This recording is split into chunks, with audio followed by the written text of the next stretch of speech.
"Can't you look where you're going, you clumsy fool?" fumed the irate Grimes, redder of neck than ever. "Oh, ax your pardon, Mr. Grimes," said Adam solemnly, "but what with people's legs, and cheer legs, and the legs o' tables, not to mention sideboards and cabinets, which, though not 'aving no legs, ain't to be by no manner o' means despised therefore, what with this and that and t'other, I am that confined, or, as you might say, confused. I don't know which legs is mine, or yourn, or anybody else's, Mr. Grimes, sir. I make so bold as to ax your pardon all over again, sir." During which speech, Adam contrived, once more, to fall against, to tread upon, and to jostle the highly incensed Mr. Grimes back into the crowd again. Thereafter he became a Nemesis to Mr. Grimes, haunting him through the jungle of chairs and tables, pursuing him into distant corners and shady places, where, so sure as the sausage like finger poised itself for an interrogatory poke, or the fat, red fist doubled itself for a spring testing punch, the innocent seeming Adam would thereupon fall against him from the rear, sideways, or in front. Meanwhile, Bellew sat in his secluded corner, watching the crowd through the blue wreaths of his pipe, but thinking of her who, brave though she was, had nevertheless run away from it all at the last moment. Presently, however, he was aware that the Corn chandler had seated himself on the other side of the chiffonier, puffing and panting with heat, and indignation, where he was presently joined by another individual, a small, rat eyed man, who bid Mr. Grimes a deferential "Good day." "That there Adam," puffed the Corn chandler, "that there Adam ought to be throwed out into the stables where he belongs. I never see a man was so much growed to feet and elbers in all my days. He ought to be took," repeated the Corn chandler, "and shook, and throwed out into the yard." "Yes," nodded the other, "took, and shook, and throwed out, neck and crop, sir. And now, what might you think o' the furniture, Mr. Grimes?" "So so, Parsons," nodded Grimes, "so so." "Shall you buy?" "I am a going," said the Corn chandler, with much deliberation, "I am a going to take them tapestry cheers, sir, likewise the grandfeyther clock in the corner here, likewise the 4-post bedstead wi' the carved 'eadboard, and most particular, Parsons, I shall take this here sideboard. There ain't another piece like this in the county as I know of. Solid mahogany, sir, and the carvings," and herewith he gave 2 loud double knocks upon the article of furniture in question. "Oh, I've 'ad my eye on this sideboard for years and years, knowed I'd get it some day, too. The only wonder is, she ain't 'ad to sell up before now." "Meaning Miss Anthea, sir?" "Ah, her. I say as it's a wonder to me, what wi' the interest on the mortgage I 'old on the place, and one thing and another, it's a wonder to me she's kept her 'ead above water so long. But mark me, Parsons, mark me, she'll be sellin' again soon, and next time it'll be lock, stock, and barrel, Parsons."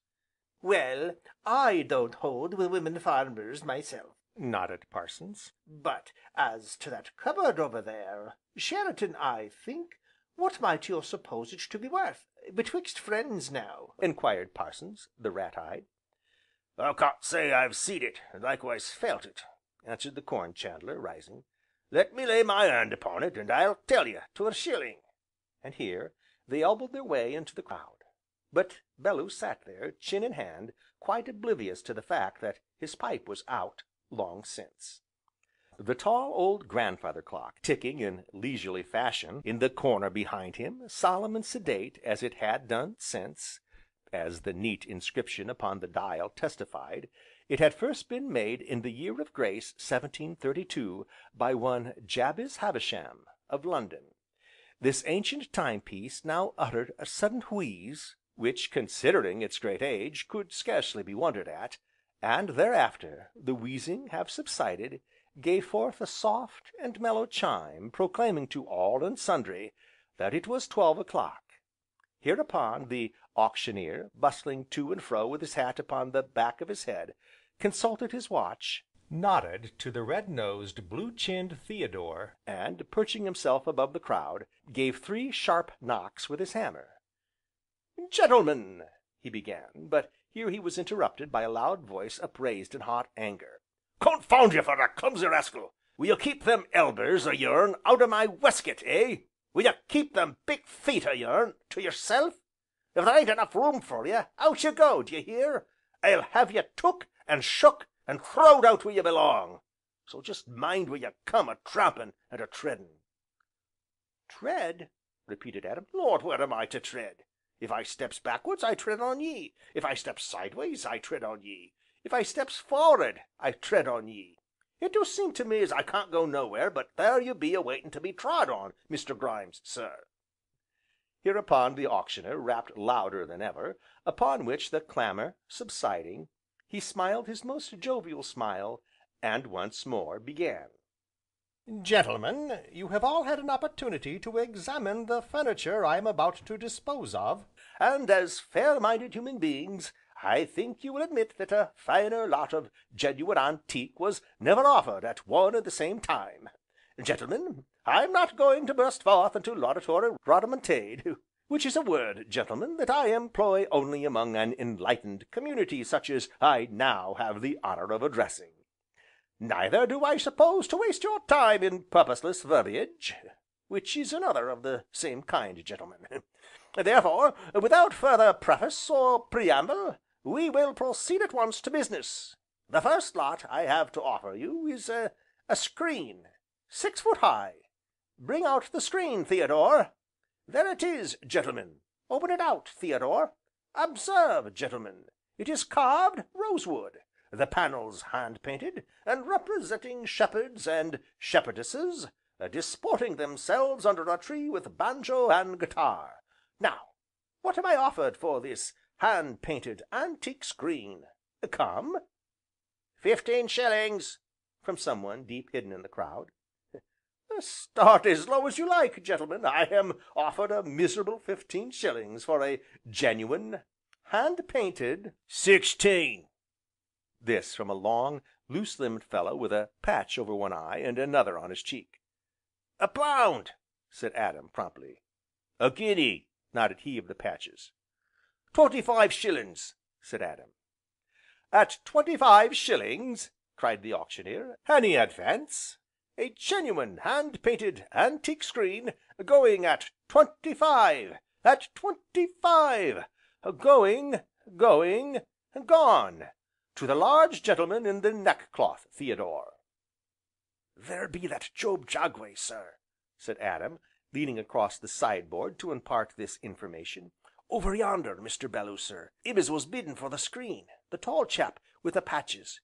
2 patches be pretty good, but I do wish I'd give 'im a couple more while I was about it, Mr. Belloo, sir." Here the Auctioneer's voice put an end to Adam's self reproaches, and he turned back to the business in hand. "The next lot I'm going to dispose of, gentlemen, is a fine set of 6 chairs with carved antique backs, and upholstered in tapestry, also 2 arm chairs to match. Wheel 'em out, Theodore. Now what is your price for these 8 fine pieces? Look 'em over, and bid accordingly." "30 shillings!"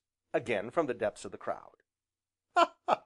You joke, sir!" laughed the Auctioneer, rubbing his hands in his most jovial manner. "Oh, you joke! I can't see you, but you joke, of course, and I laugh accordingly. Ha! ha! ha! 30 shillings for 8 fine, antique, tapestried, hand carved chairs! Oh, very good! Excellent upon my soul!"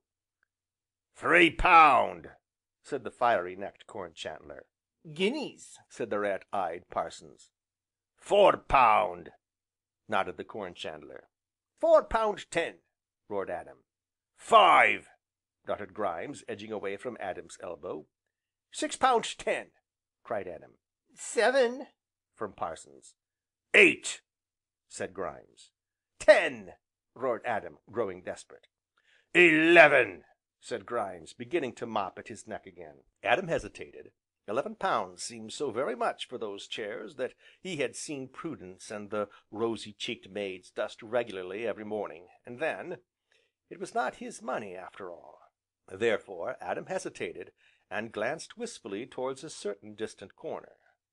"At 11, at £11, this fine suite of hand carved antique